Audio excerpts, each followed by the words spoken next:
Catecismo de la Iglesia Católica.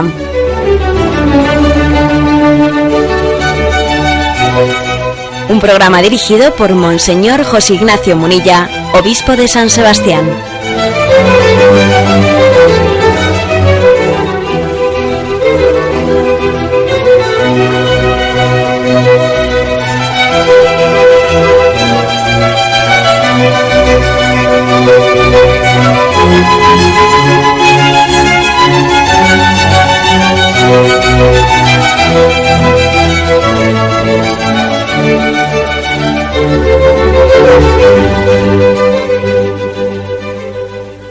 Un cordial saludo a todos los oyentes de Radio María.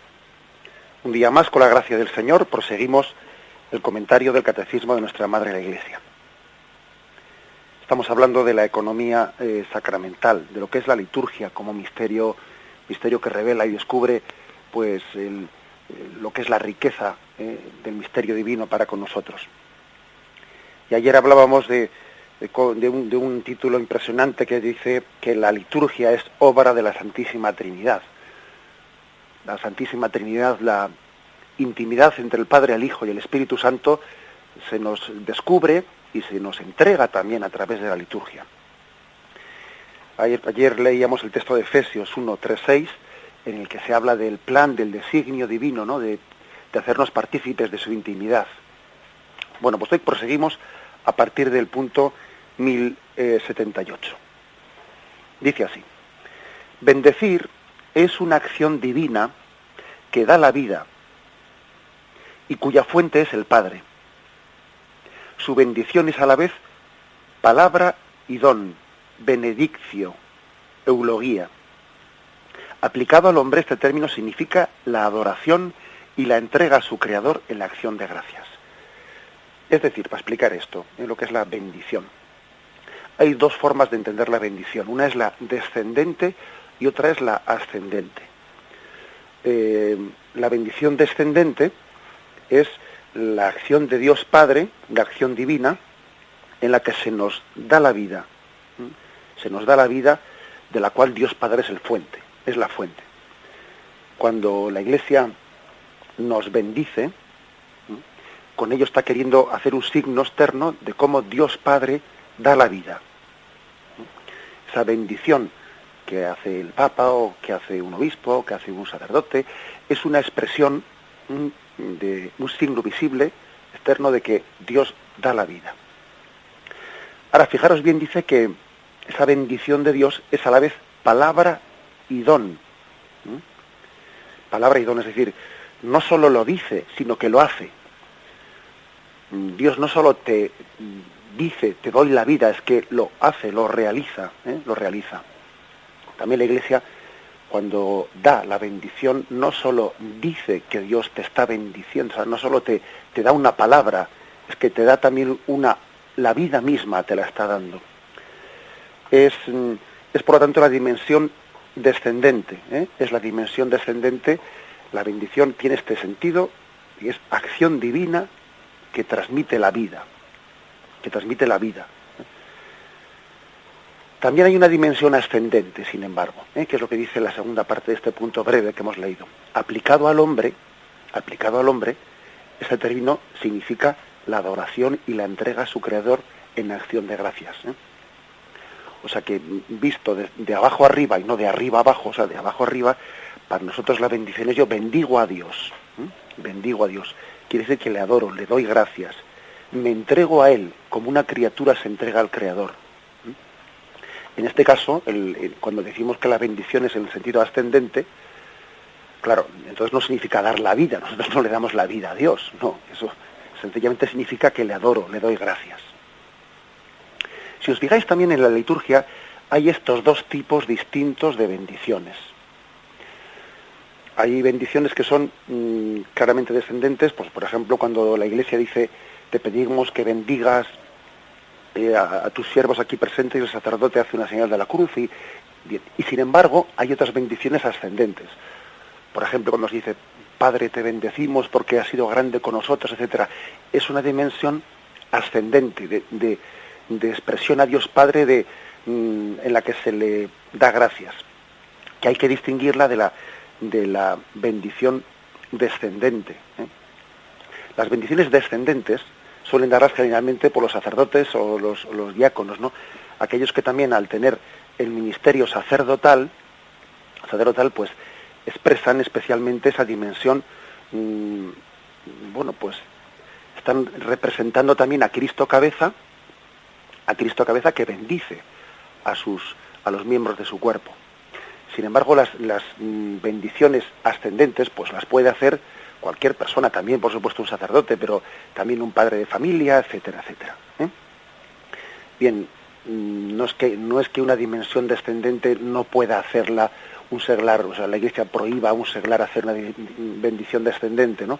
No, porque también cuando, por ejemplo, un padre puede bendecir a un hijo y le puede decir que te bendiga Dios Padre, etcétera. Bien, o sea, es decir, esa bendición también es descendente, pero especialmente se le ha reservado a los sacerdotes y a los diáconos, pues ese sacramental del bendecir, es decir, de hacer un signo externo para comunicar la acción divina que da la vida, El ministerio sacerdotal, especialmente esa expresión del don de lo alto que viene a la tierra. Y por eso se le reserva más la bendición descendente. Y todos nosotros que tenemos el sacerdocio común, estamos llamados a ser adoradores, y por eso todos nosotros estamos llamados a bendecir a Dios, a adorar a Dios, a dar gracias a Dios. Esta es quizás el matiz que se puede hacer entre la bendición descendente o ascendente, que está explicada en la página, en el punto 1078. Bien, lo meditamos brevemente antes de pasar al siguiente punto.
El punto 1079 del Catecismo dice así: desde el comienzo y hasta la consumación de los tiempos, toda la obra de Dios es bendición.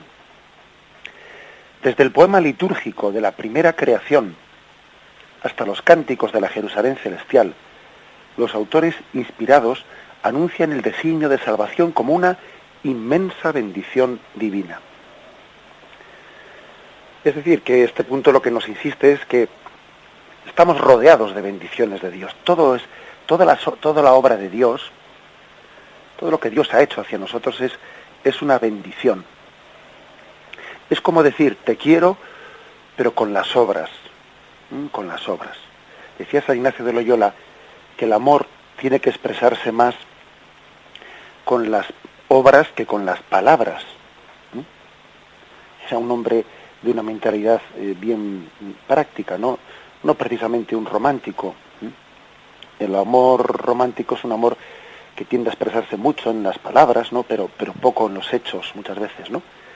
Sin embargo, San Ignacio decía, el verdadero amor es aquel que se expresa más en las obras que en las palabras, y el amor de Dios se expresa muchísimo más en sus obras que en sus palabras, ¿no?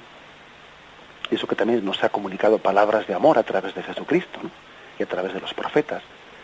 Pero la bendición de Dios sobre todo la vemos en su obra, en su designio de salvación, dice aquí. Esa bendición de Dios la vemos en la creación, cuando Dios nos sacó de la nada, nos llamó al ser, y eso es un signo de amor, de bendición. Dios nos bendijo llamándonos a la existencia, cuando lo propio, lo que nos correspondía es no ser. Es un milagro la existencia, es un milagro que hayamos sido llamados de la nada a la existencia, ¿no? Eso es una bendición de Dios, el existir. La vida es una bendición de Dios, ¿no? Y todavía ese designio de salvación, la bendición de Dios es superior todavía cuando nos llama en la nueva creación a la vida eterna. Porque si un milagro ya es la existencia, pues infinitamente mayor, ¿no? Todavía es ser llamados a la vida eterna y a participar de la intimidad de Dios en el cielo, en la Santísima Trinidad, ¿no? Dentro de ese misterio de la Santísima Trinidad. Por lo tanto, lo que dice este punto del catecismo, todo lo que nos rodea es bendición de Dios. Estamos rodeados de la bendición de Dios y quizás no caemos en cuenta de ella. Por eso también San Ignacio de Loyola, en los ejercicios espirituales, reservaba para la última de las meditaciones una famosa meditación que él llamaba contemplación para alcanzar amor. Que quería decir, párate un momento, contempla tu vida, contempla la creación, contempla la historia de la salvación especialmente, y date cuenta de que todo es bendición de Dios, que tú estás rodeado, ¿no?, de obras y que son signos de un amor de Dios, porque a veces uno puede estar continuamente, ¿no?, pues rodeado de un montón de obras y no percibe en ellas el amor que las ha originado. Eso es muy importante. Un ejemplo que yo he escuchado en ejercicios espirituales, ¿no?, y que se me ha quedado muy grabado, es el siguiente. El ejemplo de que imaginémonos pues que estamos en casa, que suena el timbre y pues resulta que nos traen por sorpresa, nos traen pues un precioso ramo de flores, que inmediatamente agradecemos, se le da la propina al que lo ha traído y se va, y entonces ponemos ese ramo de flores, lo ponemos en un jarrón, ¿no? Y resulta que el ramo de flores tenía una tarjeta, pero uno coge la tarjeta, que no le importa, la rompe sin mirarla y la tira a la papelera, y se queda sencillamente diciendo, qué bonitas son las flores. Y cualquiera le diríamos, pero ¿cómo has hecho eso? Si lo más importante de ese ramo de flores era la tarjeta. Las flores eran bonitas, pero lo importante de ese ramo de flores era quién te ha dado las flores y con qué intención te las ha dado. ¿Cómo has roto la tarjeta? ¿Y cómo la has tirado sin mirar? ¿Quién te mandaba y qué palabras te decía? ¿No te das cuenta de que lo importante de ese ramo de flores es que era una declaración de amor? ¿O es que te piensas tú que las flores están ahí porque sí, pues por pura casualidad? ¿No te das cuenta que alguien te las ha enviado porque ha pensado en ti? Bueno, pues este ejemplo creo que es muy importante para percibir que toda la creación es una bendición de Dios. Y en toda la creación, en toda la existencia, ¿no?, y especialmente en la obra de la salvación, tenemos que ver una declaración de amor. Como decíamos antes, esa frase de San Ignacio, Dios nos quiere más con las obras que con las palabras. Ahora bien, no seamos tan torpes para no extraer de las obras el mensaje de declaración de amor, ¿no?, que existe detrás de las obras. Porque claro, mal estará el estar diciendo, pues el reducir el amor a palabras bonitas, ¿no?, a palabras de expresiones sensibles, de declaración de amor, que no se traducen en obras. Eso pues ciertamente es un amor que no va a ningún lado. Pero si nos quedamos únicamente en recibir obras sin percibir a través de ellas el amor y la declaración personal de amor de Dios a nosotros, pues tampoco hacemos nada. Muéstrame unas palabras bonitas y te diré que no me valen, que yo quiero unas obras que expresen ese amor. Ahora, también si haces unas obras, ¿no?, o si recibes unas obras que expresan el amor, pues permite que esas obras no se finalicen en sí mismas, sino que sean un signo que te eleve el corazón hacia aquel que te ha bendecido. Y volvemos a la palabra clave, ¿no? Aquel que te ha bendecido con esos dones. Y no te quedes con las flores, sino recibe, a través de esas flores recibe esa tarjeta de bendición de Dios, esa presentación de amor, esa declaración personal de amor de Dios. Esto creo que es lo que se intenta expresar en esa famosa meditación de la contemplación para alcanzar amor, ¿no? Que San Ignacio de Loyola pues pone para concluir los ejercicios. Lo que uno concluye de esta meditación es todo es gracia, todo es bendición de Dios. Estamos rodeados de bendiciones y a veces no las percibimos, ¿no? A veces uno puede llegar a decir, ¿dónde está Dios? Y está rodeado de Él. Está respirando en Él vivimos, nos movemos y existimos. Y uno dice, ¿y dónde está? Pero si estás sostenido por Él. Si sin Él ni siquiera hubieses podido hacer esa pregunta. Es algo parecido como cuando Pilato hizo aquella pregunta, ¿no? Escéptica. ¿Y qué es la verdad? Y hacía la pregunta teniéndole a la verdad a 50 centímetros de sus narices. Y preguntaba qué es la verdad. Así también nosotros a veces decimos, ¿y dónde está Dios? Pero si estás rodeado de sus dones, que son totalmente un signo, ¿no?, de su bendición, y preguntas ¿dónde? Si eres como un pez que pregunta por dónde está el agua, o como un pájaro que dice ¿dónde está el aire? Pero si estás rodeado de Él, si todo es una bendición de Dios, ¿no te das cuenta? ¿O es que te has quedado con las flores y te has olvidado de la tarjeta que las presentaba y te decían de quién eran, quién te las daba y con qué intención? Bien, vamos a meditar pues este punto 1079 y seguimos enseguida.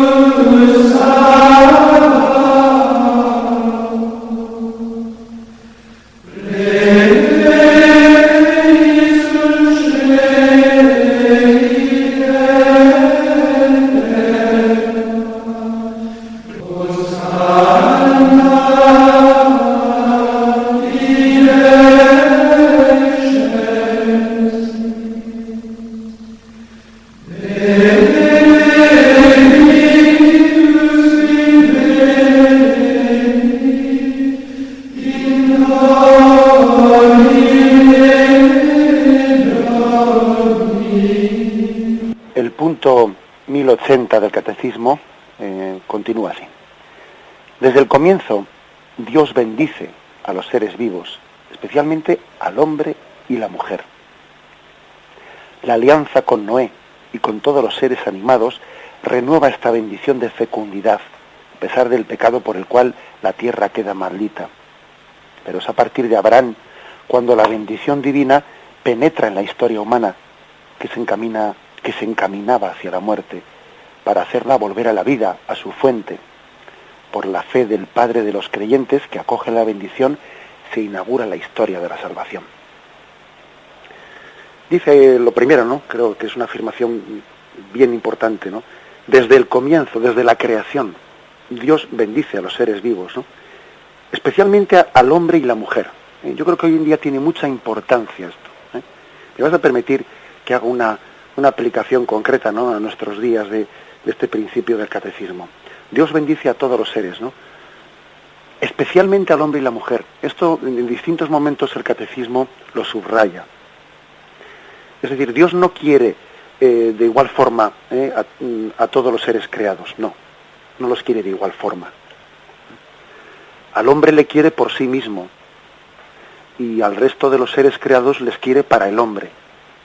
O sea, el hombre es querido por Dios en sí mismo y Dios quiere todas las cosas, porque si no las hubiese querido no existirían, pero Dios quiere el resto de las cosas, las quiere para el hombre, y el hombre es el rey de la creación, y el resto de las cosas pues son como un don de Dios, pero no un don en sí mismo, sino un don para el hombre.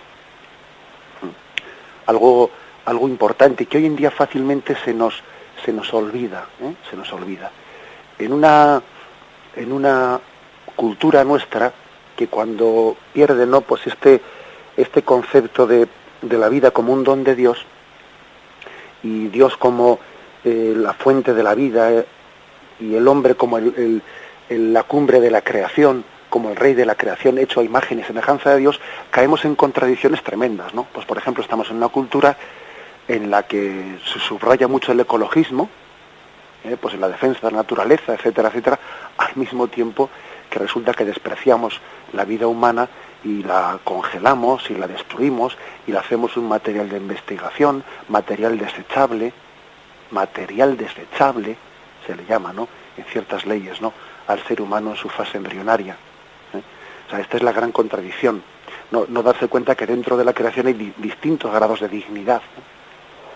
Recientemente hemos visto en España pues todo un ejemplo clarísimo, ¿no?, de a dónde lleva esta falta de claridad, ¿no?, en entender que el hombre es imagen y semejanza de Dios y que el hombre es querido por sí mismo, y que no se puede comparar el hombre al resto de la creación. Y me refiero a que como en el Parlamento español ha sido presentada una iniciativa de apoyo o de adhesión por parte del Parlamento español al proyecto conocido como Gran Simio.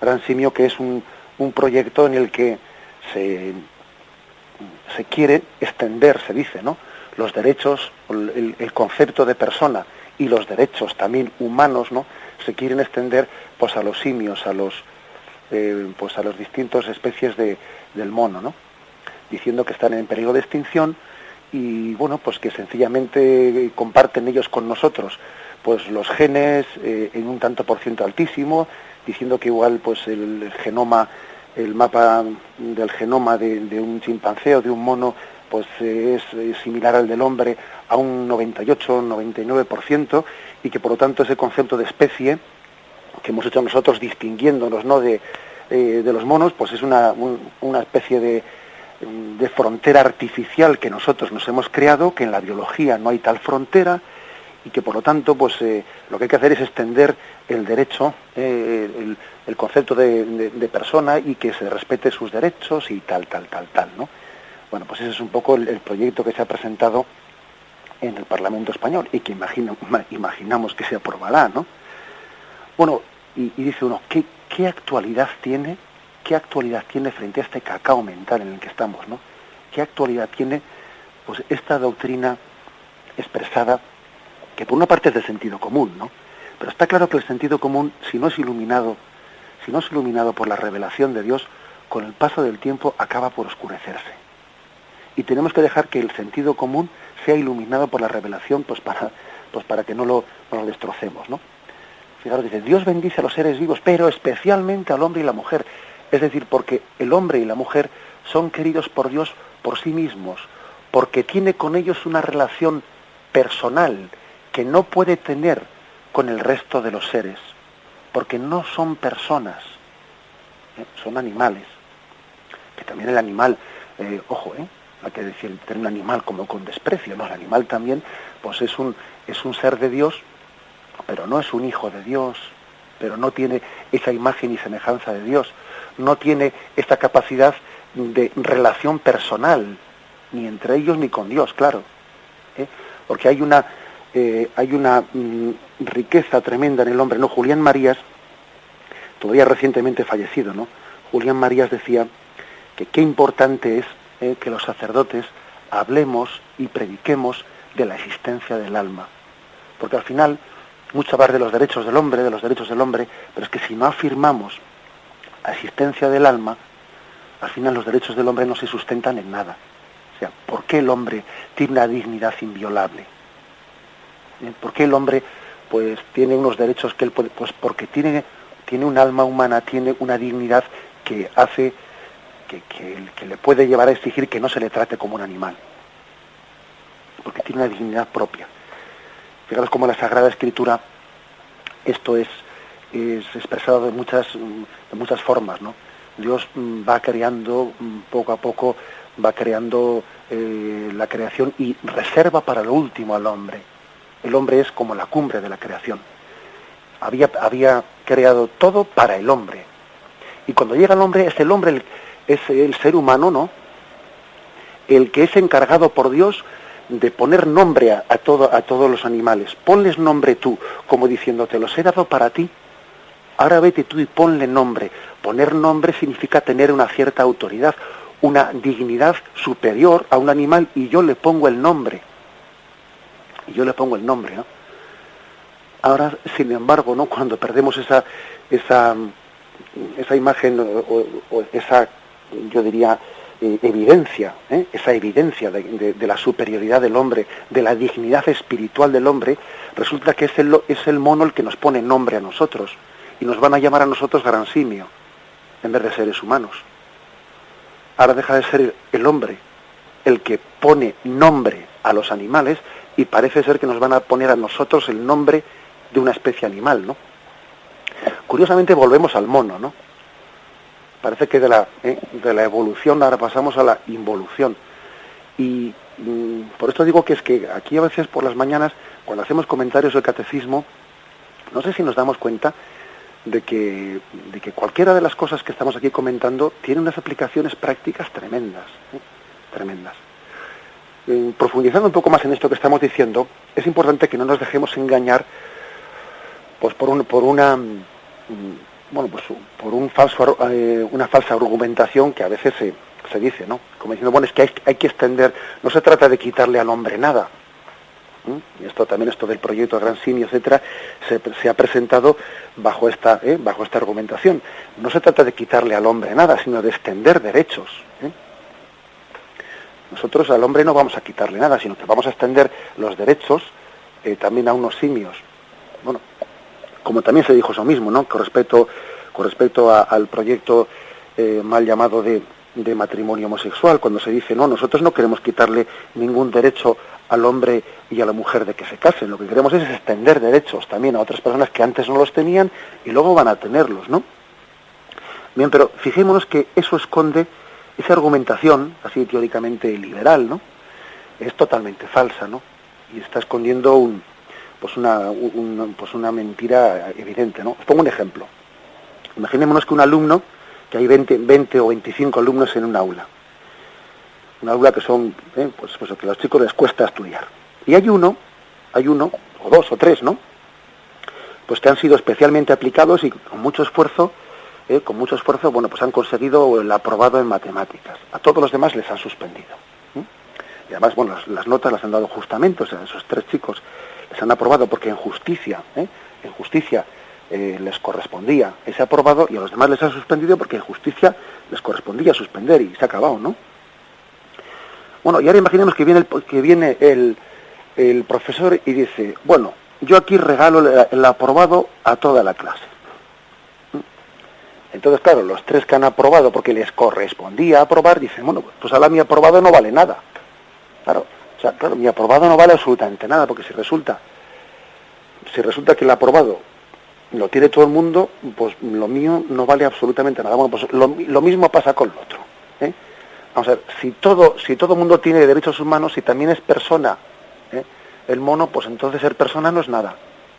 Claro, cuando algo se extiende a todo, entonces es que pierde valor porque no tiene especificidad propia, claro. Si todo es aprobado, nada es aprobado. Si todo es matrimonio, nada es matrimonio. Si todo es persona, nada es persona. O sea, que es que a veces nos dejamos engañar pues por unas falacias tremendas, ¿no? Cuando se dice, bueno, es que vamos a extender los derechos. Es que Dios no quiere por igual al hombre y al animal. Es que no lo quiere por igual. Es que eso es una mentira. Y nosotros mismos no podemos ni debemos querer por igual al hombre y al animal. Y a veces vemos que ocurre, ¿no? Pues que no es correcto. No es correcto que una persona ame a un animal tanto o más que a una persona. Es que no, es que en la creación, en la revelación de Dios hay un orden jerárquico que cuando no se respeta, pues el hombre se autodestruye, ¿no? Se autodestruye, porque claro, en vez de ser él el rey de la creación, pues sencillamente es pues un instrumento para los demás, un instrumento que puede ser utilizado, puede ser esclavizado. Curiosamente la historia nos enseña muchas lecciones, ¿no?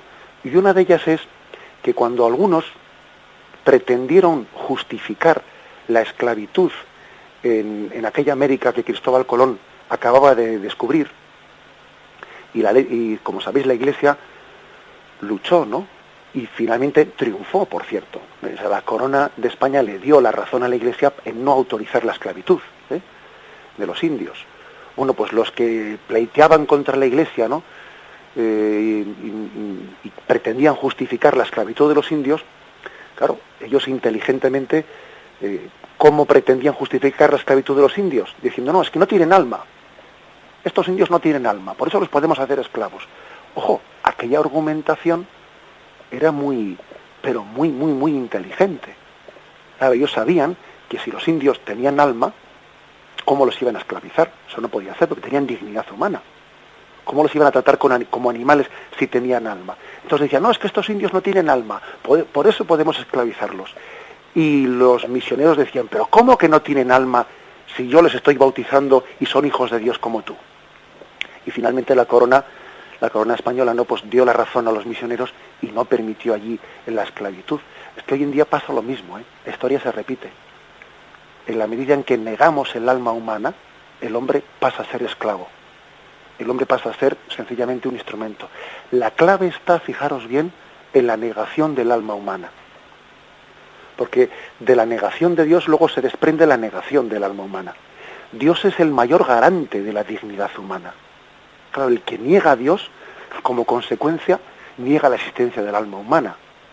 El hombre es meramente un animal, y entonces el hombre se queda indefenso. Si quitamos a Dios, quitamos el alma humana y el hombre es entonces un mero animal, se queda indefenso y es perfectamente manipulable por el resto de los hombres. Dios no quiere pues por igual, ¿no?, a los hombres y a los animales.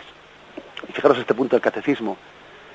Dios bendice a los seres vivos, pero especialmente al hombre y a la mujer, y con una dignidad diferente, esencialmente superior.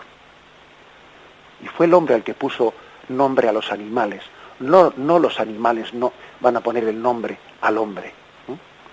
Después creo que un punto importantísimo del catecismo, que además no únicamente señalado aquí, sino que está recogido en distintos momentos, ¿no?, del catecismo. Bien, después de hablar de cómo Dios bendice especialmente al hombre y a la mujer, dice, la alianza con Noé y con todos los seres animados renueva esta bendición de fecundidad, a pesar del pecado del hombre por el cual la tierra queda maldita. El pecado, ¿no?, pues es una especie de irrupción de la misma creación, una irrupción de una rebeldía contra la bendición de Dios. Sin embargo, Dios no se desdice de la bendición de la vida y vuelve a renovarla. El episodio del arca de Noé, de la alianza con Noé, subraya especialmente esto. A través de ese hecho, que además está, digamos, un poco pues fijado en la prehistoria, de alguna manera está dentro de lo que podemos llamar libros prehistóricos. Bueno, pues sencillamente no es que nos interese tanto exactamente, pues es posible que igual hubiese algún hecho, alguna memoria por parte de quien escribió ese libro. Dentro del Génesis narra el episodio del arca de Noé. Es posible que existiese memoria de alguna gran inundación que hubiese cubierto una parte importante, ¿no?, pues etcétera, y tomando pie de ese hecho, de esa memoria, el autor sagrado del libro está narrando el episodio de Noé como diciendo, a pesar de ese gran diluvio, a pesar de esa catástrofe, Dios renueva a partir de ella la bendición de Dios, el don de la vida. Vuelve a renovar la bendición de fecundidad. Es decir, la vida es un milagro de Dios y a pesar del pecado del hombre, Dios vuelve a renovar el don de la vida. Es el milagro de la vida de la cual Dios no se desdice a pesar de nuestro pecado. La fecundidad es un don de Dios. Es lo que más se subraya aquí en el relato de la alianza de Noé. La fecundidad es un don de Dios. Parece que el pecado ha sido como una rebelión, ¿no?, contra Dios, que es fuente de la vida, pero Dios, sin embargo, ha querido salvar un resto.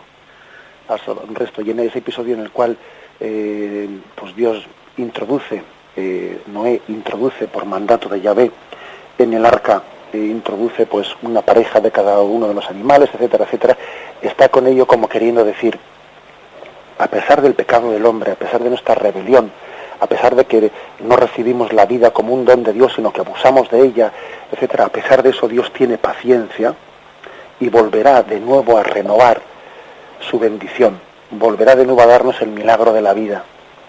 No se arrepentirá de habernos bendecido, continuará bendiciéndonos. Y el arca, mejor dicho, el arco iris, ¿no?, será la señal de que Dios nos sigue bendiciendo. Esa es un poco la imagen, la expresión principal, ¿no?, que se nos quiere transmitir en ese episodio del arca de Noé. Y continúa el punto 1080. Pero es a partir de Abraham cuando la bendición divina penetra en la historia humana. Por eso, digamos que se habla un poco de los episodios prehistóricos y luego de los libros más bien históricos o de los relatos ya más insertados en la historia. Es especial, como dice aquí, es a partir de Abraham cuando la bendición divina penetra en la historia humana de una manera, sobre todo, más constatable, etcétera. Pues bueno, Abraham es el primer personaje que está ya, digamos, insertado en la historia y que a partir de él, pues, la Sagrada Escritura, con una manera mucho más pormenorizada que lo que es anterior a Abraham, ya empieza ya a relatarnos la historia de la salvación de una manera mucho más concretada. Incluso podemos datarlo en fechas, cosa que los episodios de Noé, etcétera, son prehistóricos y no pueden estar datados en fechas. La Sagrada Escritura no pretende datarnos una fecha de la creación del mundo o de la Torre de Babel o de Noé, no. Son episodios más, digamos, prehistóricos. A partir de Abraham, sin embargo, la historia de la salvación ya está insertada en una historia, en unas fechas. Bien, pues dice aquí que es especialmente a partir de Abraham, ¿no?, cuando Dios penetra en la historia humana, una historia humana que se encaminaba hacia la muerte, y Dios se adentra en la historia humana para hacerla volver a la vida. O sea, es una especie de santa injerencia de Dios. O sea, eso que decimos, pues se ha ingerido, sí, pues bendita injerencia de Dios, ¿no?, que se ha metido en nuestra historia porque veía que esa historia iba encaminada hacia la muerte y se ha metido en ese proceso para cambiar el transcurso de la historia, ¿no?, diciendo, si tú te estás encaminando a la muerte, yo me voy a introducir en tu historia, ¿no?, me voy a ingerir, bendita injerencia, en tu historia, para que, aunque respete tu libertad, porque siempre lo voy a hacer en respeto de tu libertad, quiero reconducir con mi bendición, esta historia que se encamina hacia la muerte por el pecado, quiero reconducirla a la vida. Bendita injerencia de Dios, nuestro Padre, de Yahvé, a través de Abraham y sus descendientes. Por la fe, por lo tanto, ¿no?, Abraham, padre de los creyentes, dice aquí, acoge la bendición y se inaugura la historia de la salvación. Bueno, de alguna manera sabemos que la historia de la salvación comienza la creación del mundo. O sea, la mera creación ya era una bendición de Dios. Pero especialmente, en un sentido más, si quieres, más propio, más restringido, pues es especialmente a través de Abraham donde comienza la historia de la salvación. Por eso que he dicho que ya es una historia que está más fechada, más concretada en la historia, y no tanto que son unos relatos más prehistóricos que no podemos datarlos o fecharlos con tanta precisión. La historia de la salvación comienza especialmente con Abraham, porque parece que es como no un episodio puntual o esporádico en el que Dios interviene, sino que Dios comienza a caminar con el pueblo de Israel y diciendo, bueno, me voy a introducir en medio de ellos para que esa maldición del pecado, yo desde dentro la transforme en bendición. Bien, vamos a dejar aquí en el punto 1080, con el que concluimos la explicación del catecismo de hoy. Continuaremos mañana, Dios mediante. Bien, me despido con la bendición de Dios Todopoderoso. Padre, Hijo y Espíritu Santo, descienda sobre vosotros. Alabado sea Jesús.